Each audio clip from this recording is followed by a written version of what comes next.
number for Riley McCoy, one of the 3 finalists for the National Freshman of the Year, a program record-tying 19 home runs in her first year in Oregon Green.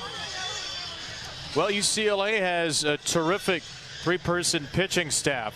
They see Taylor Tinsley or Addison Fisher later. Caitlin Terry will start it, the sophomore, in her second appearance, Amanda, on the World Series stage. Yeah, last year she was Pac-12 Freshman of the Year for a reason. She got to pitch almost 200 innings and work this rise ball and her curveball. But it's been her drop ball this year that has been tremendous to complement her more upspin in the zone with her rise and with her curve. That drop ball has had great movement to it, but her rise ball is the pitch that she goes to the most, and it gets a 40% chase rate where hitters chase that pitch with her out of the zone. Really tried to emphasize making that drop ball a better pitch, but a rise ball specialist as a sophomore. She'll hit as well. This will be our third two-way player in the 4 teams of the 2 games tonight after Nyjah Kennedy and Aaliyah Binford. Lindsey Grimes going to get the start opposite her for Oregon, an All-American pitcher for the Ducks. Oregon 53-8, UCLA 54-11. This is going to be fun. The Ducks and the Bruins for the 4th time this year. And we begin with a strike from Caitlin Terry to Kai Lushar. 9:47 Central, 7:47 in Eugene and Westwood. It's a 64-degree night. And they are pinched way in for Lushar, who slaps one out of play. She's so fast, so the infield is going to be playing in to be able to protect that ground ball against her speed. The corners are in. You have to be so quick with Lushar at the plate to lead off this game. Takes up and away for ball 1. The Ducks 7.9 runs per game, 4th highest scoring team in the country. And Kai Lushar 2nd in the nation. 60 infield hits, only behind Arizona's Reagan Shockey. She'll flip one out of play on a 1-2. She's such an interesting defensive set here with how in the infield is played, and then the outfielders, especially Clements out in center field. She's playing the wall out in center field deep. The outies are playing.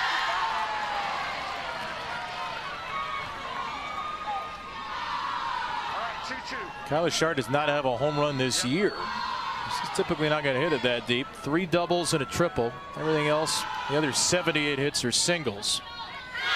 On 2-2, flips one out of play again to the left side, and she is an instant thorn in Caitlin Terry's side. There are a lot of 30 players in this Ducks lineup. Oregon coming off a sweep of Liberty in the Super Regional. They hosted it as the 16 seed. And a strikeout to begin the game. Well, we talked about that rise ball for Caitlin Terry, but she's added some new elements to her game. This drop ball that she's able to actually throw through the zone has a little bit of a curve to it. You see how she finishes on top of it with her shoulders and her hand coming on top of this pitch to get on top of the drop ball and create that down movement. Kedri Lushar grounds the first pitch out of play. Just the 15th time Kai Lushar has struck out this year, and now her slightly younger sister. They're both seniors. Kai's been in college for another year. Kedri is 2nd team All-American with an OPS 1199. She's in an 0-2 hole. Ducks had to come back from a loss in day 2 of regionals. Play a couple of games with Stanford on the winner-take-all Sunday and beat the Cardinal in walk-off fashion to make it to the Supers. Outside. It's just outside. Jim Bertuzzi, the plate umpire, letting us know that for ball 1. So Oregon has been tested. A couple of walk-off wins, including game 1 over Liberty for Missy Lombardi's team.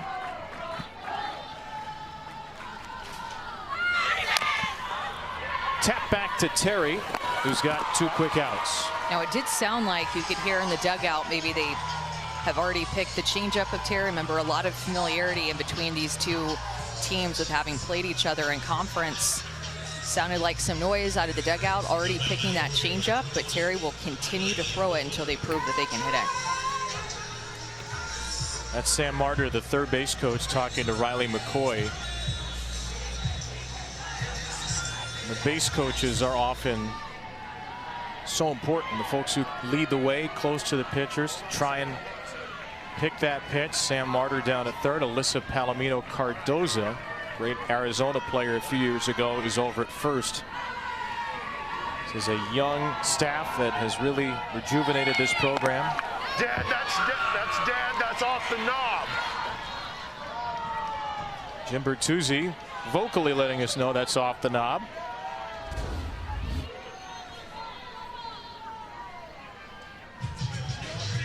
Yeah, clearly was. It's a great call.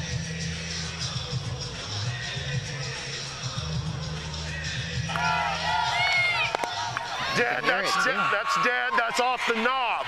That's off the knob. Foul ball. I love the clarity from our umpiring crew. Strike two with a changeup there has McCoy a little wide-eyed. Well, I didn't hear that one called from the dugout, and that was a good-looking pitch. The other one sat up a little bit that she threw that it sounded like they had picked, and that one had some down break to it to get ahead 0-2. Ball. There's the harder drop down and in. Caitlin Terry against Riley McCoy. McCoy was 3 for 9 with a double, a homer, and 3 knocked in. In the series win over UCLA in April, Ducks took 2 out of 3. And McCoy takes ball 2. And it looked like she backed off the plate a little bit, seeing that Terry was pitching her inside with both her rise and her drop. So Terry goes outside, noticing that same thing. Terry looking for a perfect first. And McCoy will make her work at least one more pitch. A big-time hitter, Riley McCoy, who's from Oaks Christian School, just 29 miles from UCLA, plucked right out of Bruin territory. And the best power-hitting freshman in the country with that .850 slug. And the thing that makes her such a tough out is that she has power to all parts of the field. When you look at the home runs that she's hit some to the left side of the field, pull power, most of them up the middle of the field to center field, and a couple towards the right side. Power to all fields. Waits back on that changeup. You hear that one picked? Maybe a little bit, but So I've been a lot quieter in this at bat.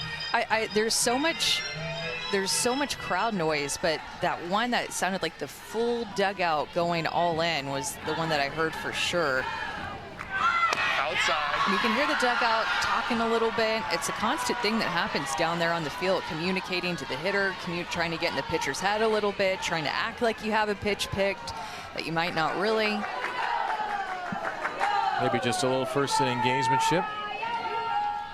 3-2. Struck out, but the ball gets away from Ramirez, and McCoy gets to first. That rise ball almost made it into the press box. I was ready to catch it up here, and McCoy still swings at that pitch, trying to protect with 2 strikes. Well out of the zone, getting her to chase. A strikeout wild pitch. So the Ducks have an unusual first base runner. And a strike now to Paige Sinicki.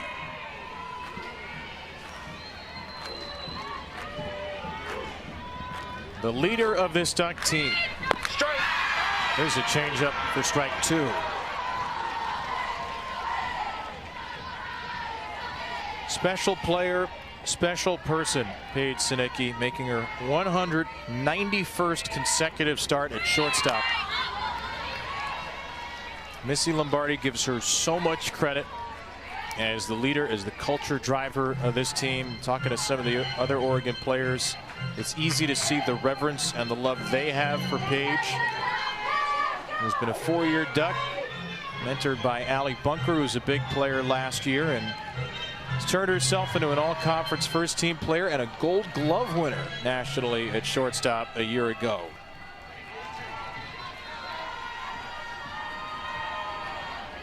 And an 0-2 hole here. Sinicki taps one to Terry. A couple of groundouts to her in a scoreless first. Couple of All-American matchups coming up when we return to OKC. Doubles and runs. She was named a third-team All-American just yesterday. Her UCLA team scoring 7.3 runs a game. That's 13th best in the country. And they get to face an All-American, Lindsey Grine, who threw 11 1/3 scoreless innings against the Bruins this year. And transferred over from Virginia Tech. This was a big pickup for Oregon because of what she brings in the circle. She's going to throw a screwball and a rise ball. She'll work her rise ball on multiple different levels. And then she'll also bring in a changeup. Not a lot, but just enough, about 7% of the time. Her rise ball and her drop ball are the pitches that she will throw the most. Alongside that changeup, just a little bit every now and then, but rise ball almost 70% of the time, and against her rise ball opponents hitting just 176 off of that pitch. Fired a gem to send Oregon to the World Series, and now she'll face Jessica Clements. 70-mile-per-hour ball one to Clements, transfer from Cal Poly, who's had a monstrous NCAA tournament. 11 for 22 with 3 doubles, 2 homers, and an OPS of 1451. Rips through, strike one from Grine. Clements had never played in the postseason before this year. 3 years at Cal Poly, got her degree. She's here at UCLA. And she's been their leadoff hitter all but 3 games.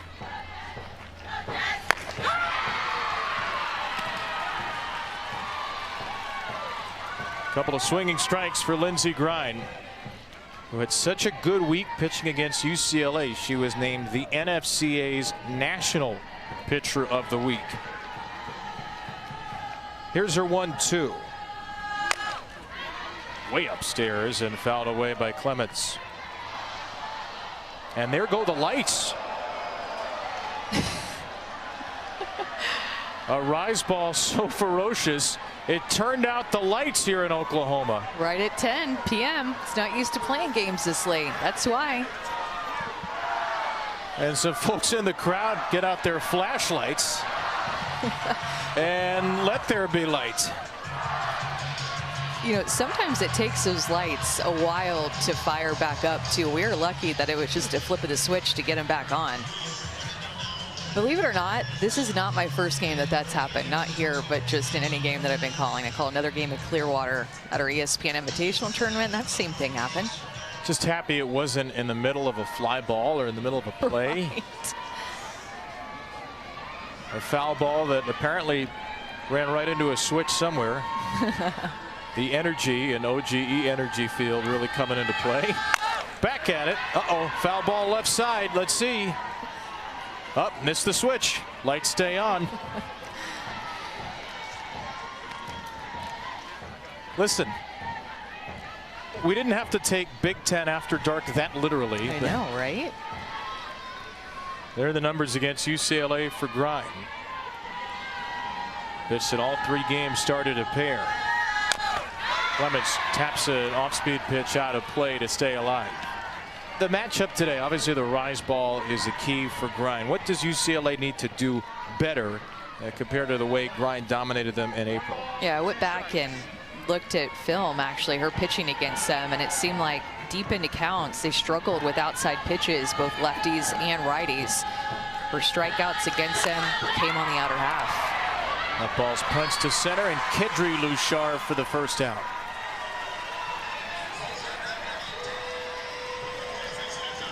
So being able to handle that outside pitch, again, both the lefties and righties saw the same thing. A lot of tentativeness on that side of the plate. Savipola, a well-deserved All-American year. Oh, there go the lights again.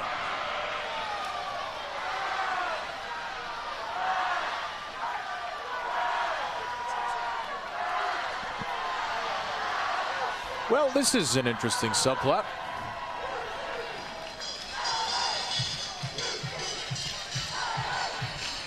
At least they came back on more quickly that time. Kelly Inouye Perez is out of the dugout wondering, are we just going to keep doing this?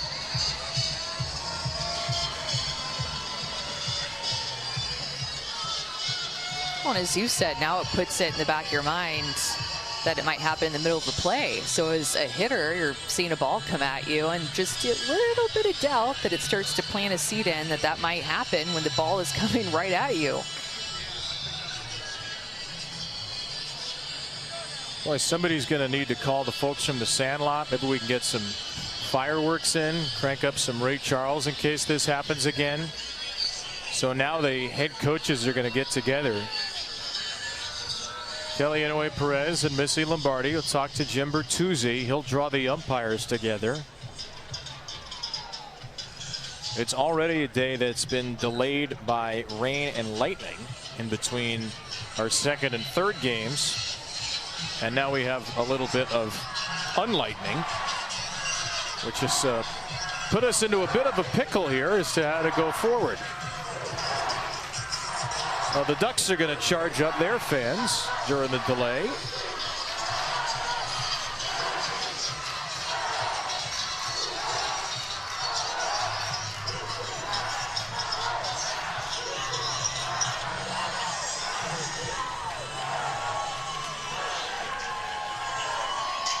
And the umpires have to be considering whether to pause the game until they can figure out what's going on with the lights. They've already gone out twice for just a few seconds. Lindsey Grind's got to take this time to throw some warm-up pitches. Missy Lombardi just asked if she could do so. You ever played in a game like this? No, only called games like this somehow.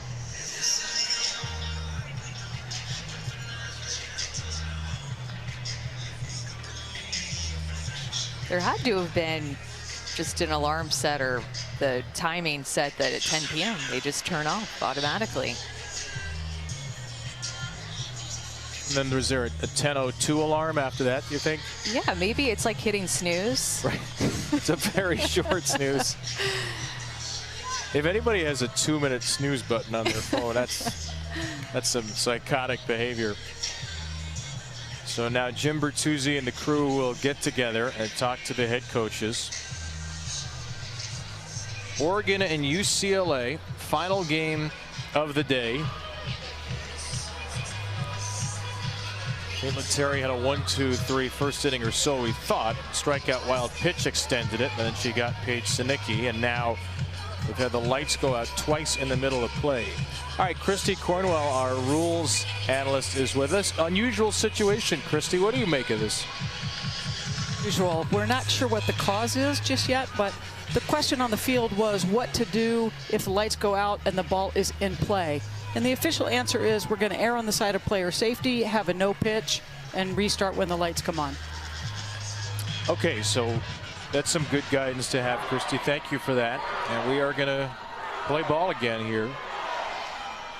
Savannah Pola for real this time. Nobody trip over wires. Nobody go near a switch. Let's play ball.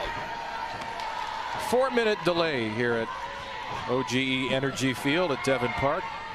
We made it past 2 minutes. That's true. We're making progress. So here's a 1-0 to Pola. Fouled away.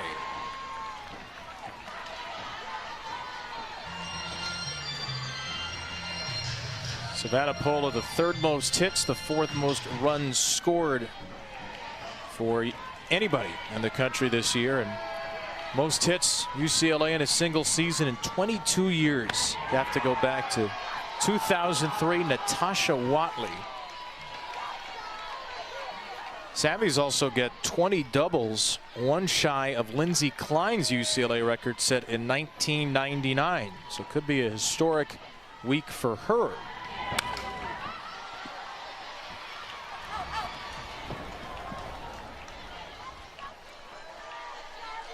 That's 5 foul balls to the left side by left-handed hitters. Does that tell you anything about the approach?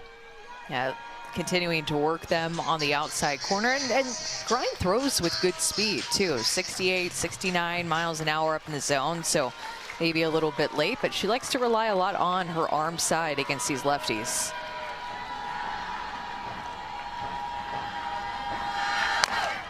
Goes away again. That's beaten into the ground, and no chance for Emma Cox.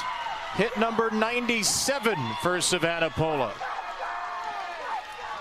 I've seen this a couple of times today, like a swinging bunt off the end of the bat and just no chance to make a play. It was just up the line enough to be out of the reach of Emma Cox, and then Lindsey Grind made an aggressive play on it as well, going hard for it, but really nothing that you can do as Pola goes to her slap, and it's like a slap bunt right out there in no man's land to get down to first base. So a base runner on for the Bruin Bombers. Jordan Woolery takes ball one. As ferocious a 1-2 combination as you will find. Back-to-back first-team All-Americans. And it's Woolery tied with Taylor Shoemaker for the most RBIs in the nation. Woolery blasts off on strike one. Big reason why UCLA's here. Two big reasons right there. Jordan Woolery, Megan Grant, who have carried the Bruins all season and certainly carried them with some big postseason plate appearances. None bigger than Jordan Woolery's walk-off home run in Game 2 in South Carolina, Columbia, with the Bruins down to their final out.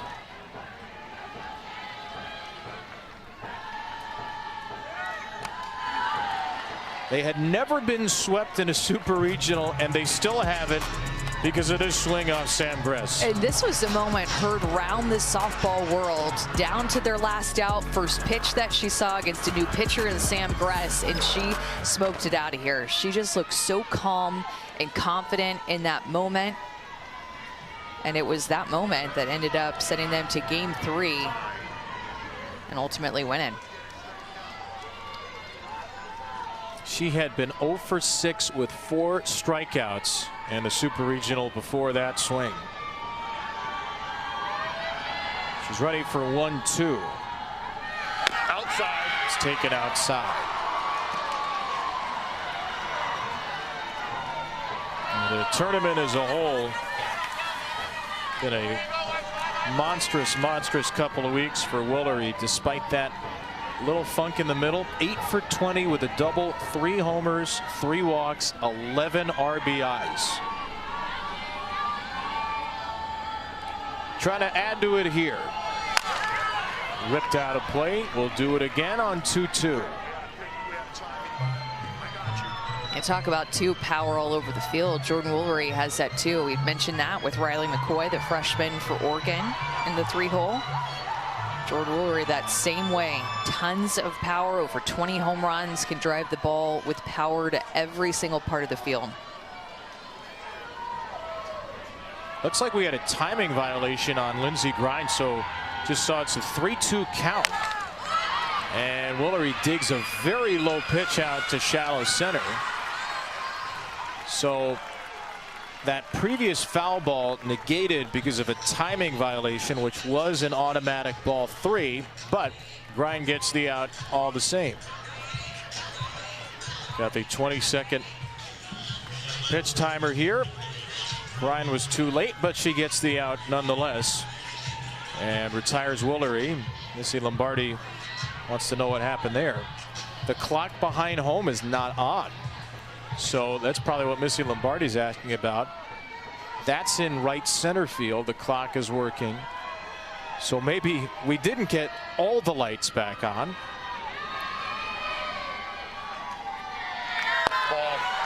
I mean, that's so tough as a pitcher if you're used to seeing the clock right in front of you. And it is a routine. You understand your pacing and the timing, but especially on a stage like this, if you just need that extra bit of breath.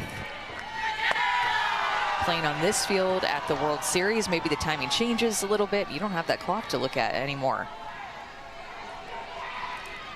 Just your run-of-the-mill night in Oklahoma City.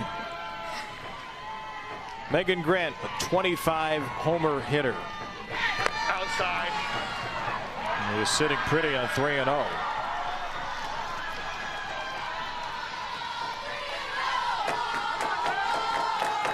Green light. I'd take care.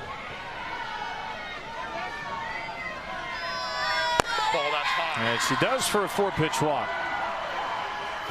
So 2 Bruins on and 2 out here in the first, as Grant draws her 45th walk of the year at team high. Both pitchers throw a lot of pitches in the first inning. Terry threw about this amount as well, 23, 25 pitches. Grind throwing a lot of pitches. UCLA really making her work early in this game. The Texan freshman Riley Slimp try to bring in the first run. Strike. Right down the middle for strike 1. The first pitch strike in 5 batters for Grind. Slimp part of the all-freshman team in the Big Ten. 25 walks, only 9 punch-outs for a .481 on-base percentage.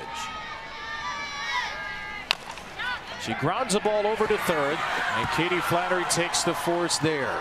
The lights are on. We move on to the second with the Ducks and the Bruins. It has done it. 10th seeded OU back in 2017. But this is the bottom half of the bracket. Doesn't feature any top 8 seeds. As Caitlin Terry misses high and into Des Patman. It's the first time ever since the Super Regionals and the seeding began in 2005 that there's been a half of the bracket without a top 8 seed. Strike. And Oregon is only the third 16 seed to make it. They caught a break when Liberty upset Texas A&M in the regional, the first #1 overall seed to lose in regionals. So the Ducks got to host as a 16 and swept Liberty. Well, that first game against Liberty was so intense, but Des Patman talked about the Bruin magic in their super regional, but Des Patman had some magic as well against Liberty, and even the weekend before against in regionals. Liberty played them tight in game 1, and then Oregon handedly took game 2 against Liberty, but that first game was a special one. Patman gets twisted up by the change from Terry, who has punched out every other hitter to start. Yeah, and I like the down movement that this changeup has. Look at where this pitch starts and then where it finishes, where Ramirez catches that right above the ground. That is a well-located pitch with great down movement. Caitlin Terry showing a lot of down early in this game with her hard drop and that changeup with down movement. You think Oregon's surprised at all by that? Maybe. Pitch that she only throws about 7% of the time, and blending it with her drop, tunneling those 2 pitches well, where you're used to seeing that rise ball up, up, up so much against her. This tied to the catcher, Emma Cox. And they missed low. 6-foot freshman, following 5 years of great duck catching. Tara McGowan, Emma Koff, all conference catchers in their careers. And Cox has had a wonderful first season, Strike. including a 2-run homer in the regional final, the comeback win against Stanford, and then a 3-run shot in the super regional final.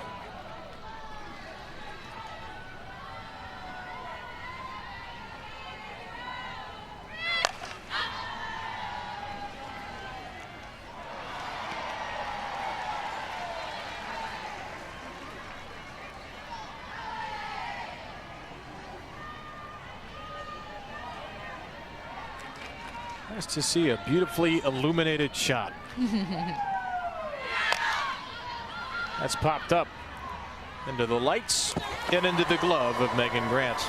I really like the way that Caitlin Terry is spreading the zone vertically with her rise, drop, and changeup, going up with the rise to be able to get Emma Cox on that one. One thing about Caitlin Terry, when she goes out there, she works quick, and she just is fiery when she pitches.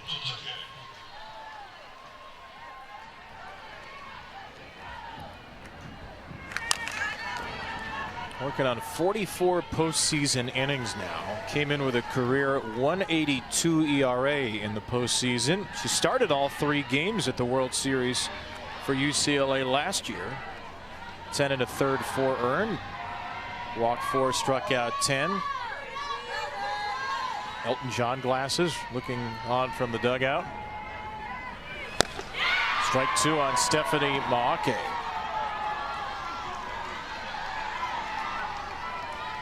It's exactly what she wants these Oregon hitters to do, is go up with her to chase that rise ball. But man, she's spinning both really well early in this game, up and down. Beaten into the ground, still 0-2. And she throws 72. Look, Caitlin Terry is just 5'6", and it actually makes that rise ball even more effective because she can start it from a lower position with where she releases it, because she starts it closer to the ground, because she is closer to the ground at just being 5'6". Outside. Oh, thought she had strike 3. Working with lefty Ramirez.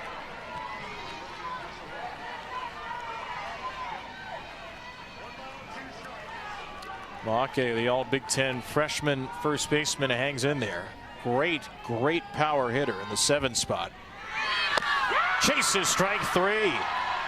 Spin him if you got him, KT. That's 4 Ks in 2 innings. Caitlin